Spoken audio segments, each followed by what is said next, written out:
Hello friends, स्वागत है आपका आपके अपने YouTube channel engineering commerce classes में। मैं हूं आपका दोस्त एस के गुप्ता। मैं आज आपके लिए एक बहुत ही इंटरेस्टिंग टॉपिक लेकर आया हूं कंपनी के बारे में। आइए देखें उस टॉपिक को।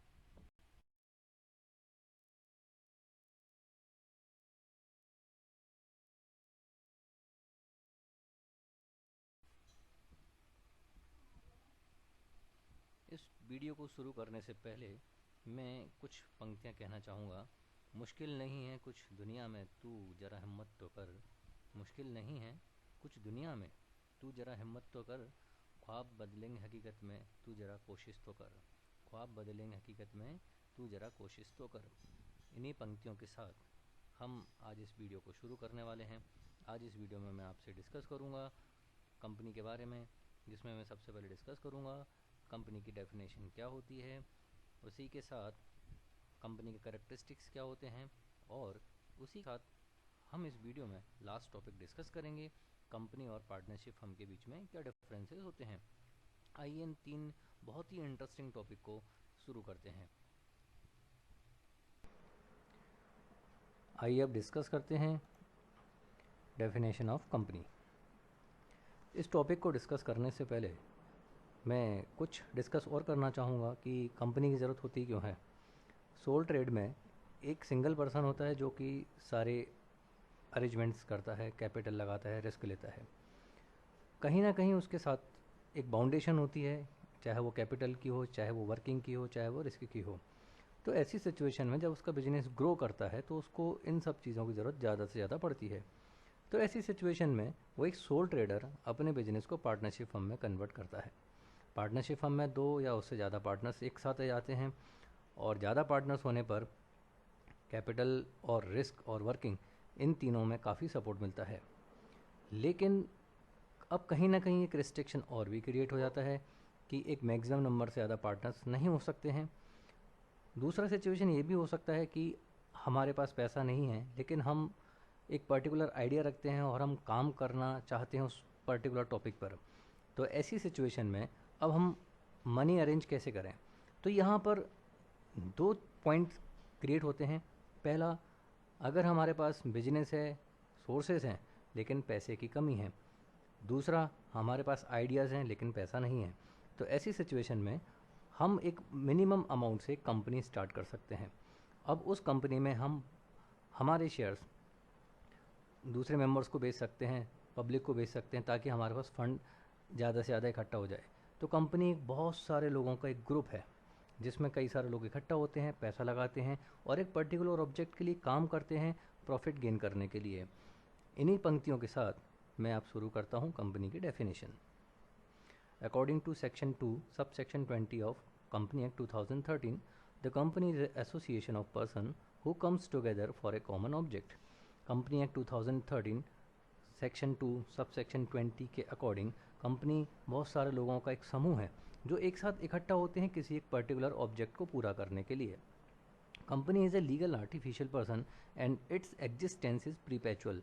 कंपनी एक आर्टिफिशियल पर्सन है, लीगल आर्टिफिशियल पर्सन होने के साथ साथ उसका जो एग्जिस्टेंस है वो प्रीपेचुअल, यानी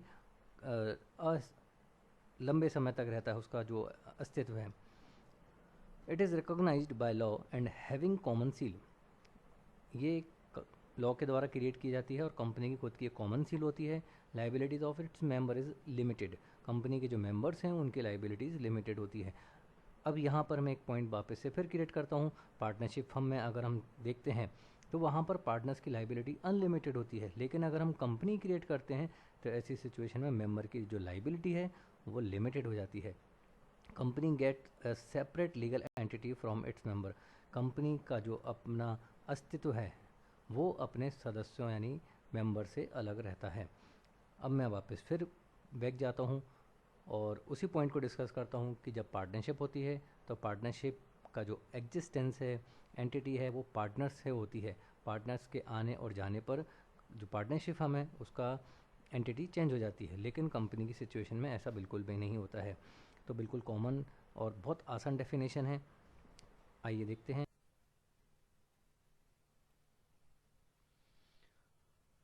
आइए डिस्कस करते हैं करैक्टरिस्टिक्स ऑफ कंपनी यानी फीचर्स ऑफ कंपनी यानी कंपनी की विशेषताएं। बहुत ही आसान है। आर्टिफिशियल पर्सन, कंपनी एक लीगल आर्टिफिशियल पर्सन होता है। कंपनी का जो रजिस्ट्रेशन होता है वो कंपनी एक्ट या किसी एक्ट के अकॉर्डिंग होता है। हम कंपनी को ना तो देख सकते हैं ना ही छू सकते हैं।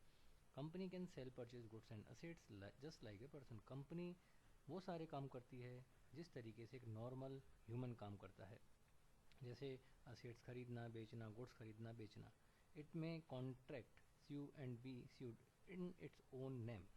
कंपनी कॉन्ट्रैक्ट कर सकती है, कंपनी दूसरों पर केस कर सकती है और दूसरे कंपनी पर केस कर सकते हैं। कुल मिलाकर हम कंपनी को देख नहीं सकते हैं, बस बाकी कंपनी की एक्टिविटीज़ वर्किंग वैसे ही रहती है जैसे एक नॉर्मल ह्यूमन बींग्स की होती है। सेपरेट लीगल एंटिटी, कंपनी का इनकॉर्पोरेशन यानी रजिस्ट्रेशन एक्ट या लॉ के अकॉर्डिंग होता है। कंपनी की अपनी खुद की आइडेंटिटी होती है और वो अपने मेंबर्स से बिल्कुल अलग होती है। पार्टनरशिप फर्म की आइडेंटिटी पार्टनर्स के साथ होती है, लेकिन कंपनी की आइडेंटिटी सेपरेट होती है। प्रीपेचुअल एग्जिस्टेंस, कंपनी का एग्जिस्टेंस प्रीपेचुअल होता है, निरंतर यानी लगातार वाला होता है। Company existence not affected by admission, death और insolvency of its member. Company के एग्जिस्टेंस को किसी भी मेंबर के आने से यानी एडमिशन, डेथ होने से, इंसॉल्वेंट होने से कोई इफेक्टेड नहीं होता है। It's existence is depend on law और एक्ट। इसका एग्जिस्टेंस लॉ या एक्ट पर डिपेंड करता है। Company continue its operation until it is bound up by act और लॉ। कंपनी जब तक काम करती है जब तक किसी एक्ट या लॉ के अकॉर्डिंग कंपनी का ऑपरेशन ख़त्म ना किया जाए। लिमिटेड लाइबिलिटीज़, कंपनी के जो मेंबर्स होते हैं उनकी लाइबिलिटी लिमिटेड होती है। मेंबर्स की जो लाइबिलिटी होती है वो उनके द्वारा लिए गए शेयर्स तक ही होती है, और कंपनी के ख़त्म होने पर किसी भी तरह का लॉस या लोन या किसी और अन्य तरह की लाइबिलिटी होने पर मेंबर्स को कुछ भी अपनी तरफ से पे नहीं करना होता है। ट्रांसफरेबिलिटी, पब्लिक कंपनी के जो शेयर होल्डर होते हैं यानी जो मेंबर्स होते हैं वो बिना इन्फॉर्म किए अपने शेयर्स किसी को भी ट्रांसफ़र कर सकते हैं। Share of a company can be sell और purchase freely through stock exchange. Company के शेयर्स आसानी से स्टॉक एक्सचेंज के माध्यम से खरीदे और बेचे जाते हैं। In case of private company members certain restriction on transfer of shares. Private company के जो मेंबर्स होते हैं वो अपने शेयर्स इजीली ट्रांसफ़र नहीं कर सकते, उनको रिस्ट्रिक्शंस फॉलो करनी होती हैं। कॉमन सील, जैसा कि आपको अभी बताया, कंपनी एक लीगल आर्टिफिशियल पर्सन है, कंपनी को देख और छू नहीं सकते, लेकिन अब कंपनी काम कैसे करती है। कंपनी का जो काम करने का तरीका होता है वो कंपनी की कॉमन सील के थ्रू होता है। Company can not sign its name on any documents. Company किसी भी डॉक्यूमेंट्स पर साइन नहीं कर सकती है। Company perform all function through its common seal. Company के जितने भी फंक्शंस होते हैं वो कंपनी की सील पर के बेसिस पर होते हैं। It is the official signature of company. Company की कॉमन सील ही कंपनी के सिग्नेचर को वैलिड करती है। Formation, companies form under any act और law with completing certain formalities. Company का रजिस्ट्रेशन यानी इनकॉर्पोरेशन किसी एक्ट या लॉ के अकॉर्डिंग होता है। कुछ फॉर्मेलिटीज़ जो सर्टेन फॉर्मेलिटीज़ हैं उनको कंप्लीट करने के बाद, if registrar of company satisfy with all documents can issue certificate for incorporation.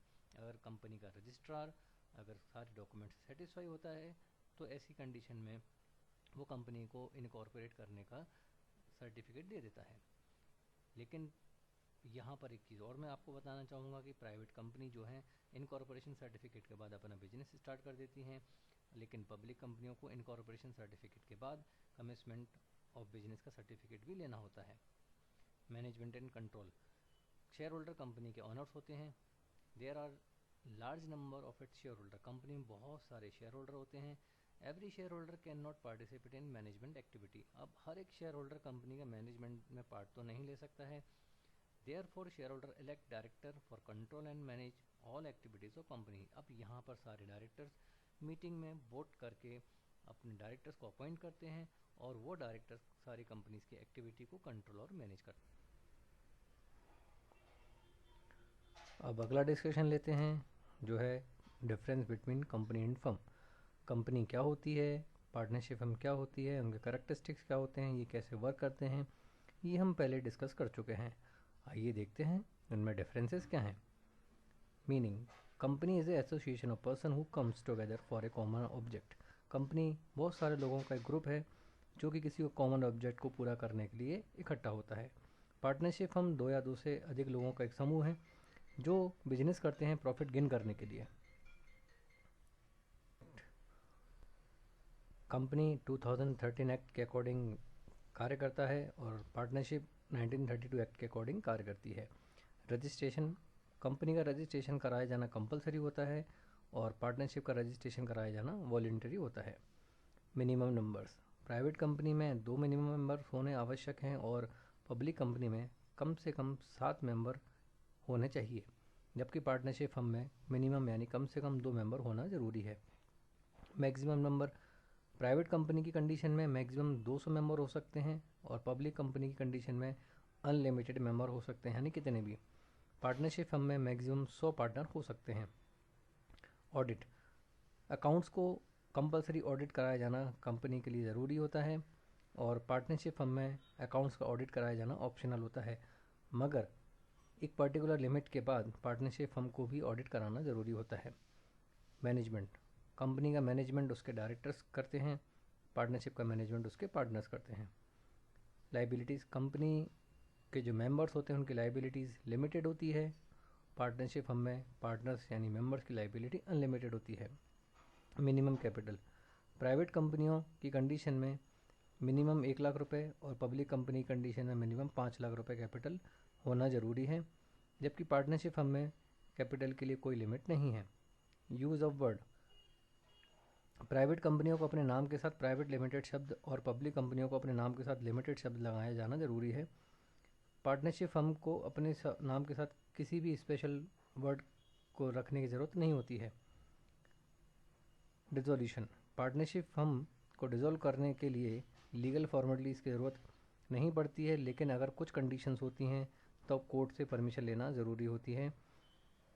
Company की कंडीशन में बाउंड अप करने के टाइम पर या लिक्विडेशन करने के टाइम पर लीगल फॉर्मेलिटीज़ करना आवश्यक होती हैं। Thank you for watching this video.